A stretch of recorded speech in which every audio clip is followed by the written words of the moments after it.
Hello students. तो last class में हमने ग्राम मॉलिक्यूल पढ़ा था, ग्राम एटम पढ़ा था, एवरेज एटॉमिक मास पढ़ा था। आज हम फर्दर टाइप 3 सवाल पढ़ेंगे। इसमें हम क्या करते हैं, इसमें आपको पहले मैं लिख देता हूँ टाइप 3 क्वेश्चंस आएंगे यहाँ पे आपके। अब टाइप 3 क्वेश्चन में आपको गिवन क्या होता है? आपको गिवन होता है मास ऑफ प्योर सब्सटेंस और आपसे बोलेगा कि आप निकालो नंबर ऑफ मोल्स निकालो। अब ऐसे सवाल को बनाने के लिए हम क्या करते हैं, देखिए, जैसे पहले तो हमें आइडेंटिफाई करना पड़ता है कि क्या वो एलिमेंट है या कंपाउंड है। तो केस फर्स्ट कि अगर वो क्या हो, एलिमेंट हो, तो मान लो कि अगर कोई एलिमेंट है और उसका मास दिया हुआ है, तो हमें क्या करना पड़ेगा। तो मैं फार्मूला लिख देता हूँ आपके लिए, working formula. So number of moles is equals to weight in grams upon atomic weight। और अगर यहीं पे आपका अगर दिया हो कि आप केस 2 कि अगर वो कंपाउंड हो जाए, तो अब क्या करना है अपने को, number of moles of compound निकालने के लिए वेट इन ग्राम्स, लेकिन इस बार चूंकि कंपाउंड है तो इसलिए नीचे क्या हो जाएगा, अपॉन मॉलिक्यूलर वेट हो जाएगा। तो आइए कुछ सवाल बनाते हैं, तो हमें ज़्यादा क्लियर होगा अच्छे से।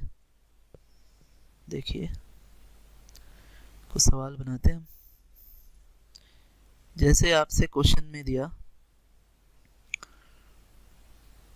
Find the number of moles of the followings. देखिए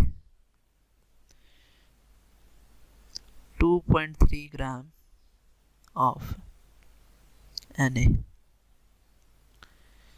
1.8 gram of H2O, 2.8 gram of Fe।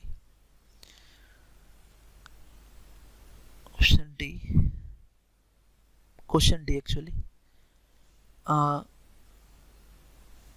1.7 gram of NH3। देखिए ये क्वेश्चन मैं बनाता हूँ, आपको समझ में आएगा। पहले तो ये क्वेश्चन को गौर से देखो आप। ये क्वेश्चन में, इस क्वेश्चन में इन्होंने किया क्या है, ये आपको दिया है और ये जो दिया है ये आपका क्या है, एलिमेंट है। एलिमेंट है तो हमारा वर्किंग फार्मूला होगा number of moles is equals to weight in grams upon atomic weight. That is, यहाँ होगा ये 2.3 ग्राम दिया है और Na का एटॉमिक वेट 23 होता है। अगर आपको एटॉमिक वेट याद नहीं है तो आप कोई भी स्टैंडर्ड बुक्स एनसीईआरटी में एटॉमिक वेट वगैरह दिए हुए आप वहाँ से चेक कर सकते हैं एटॉमिक वेट। क्वेश्चन में आपको एटॉमिक वेट दे के रखेगा। सो 23 डेट इज कितना आएगा, ये 0.1 आ जाएगा। सेकंड क्वेश्चन देखते हैं, इसे देखते हैं। ये क्या है, ये आपका कंपाउंड है। कैसे पता चला मुझे, मैं आपको पहले क्लास में ही बताया हूँ कि एक से ज़्यादा सिंबल हो और सब्सक्रिप्ट हो। यहाँ पे 2 सिंबल है, हाइड्रोजन का भी सिंबल है और ऑक्सीजन का भी सिंबल है, प्लस यहाँ एक सब्सक्रिप्ट भी है, तो इसलिए ये कंपाउंड हुआ। और इस बार हमें क्या करना पड़ेगा, देखिए, सो नंबर ऑफ मोल्स निकालना है,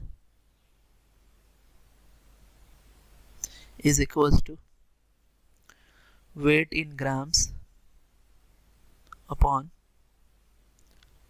मॉलिक्यूलर वेट, डेट इज, ये आपका आएगा कितना, 1.8 दिया है, मॉलिक्यूलर वेट निकालिए हाइड्रोजन का, H2O का एक्चुअली, तो H2O हाइड्रोजन का atomic weight 1 into 2 plus oxygen 16, that is 18 आया, और ये आपका होगा 18, डेट इज 0.1। क्वेश्चन नंबर 2 और 3 आप खुद से बनाइए। Fe का एटॉमिक वेट 56 होता है, और यहाँ नाइट्रोजन का 14 होता है और हाइड्रोजन का 1 होता है। इसका आंसर आएगा आपका 0.05 और इसका आंसर आएगा आपका 0.1। इसका आंसर 0.05 आएगा। आप खुद से देखें क्या आ रहा है आपका आंसर। अब आगे चलते हैं। अब कई बार क्या होता है कि क्वेश्चन हमसे पूछता है कि calculate the mass in the followings. देखिए ये ऐसा क्वेश्चन क्या आता है अपने पास, आपसे कहेगा कि 2 मोल्स ऑफ NH3 में आपको मास निकालना है। फिर आपसे क्वेश्चन आएगा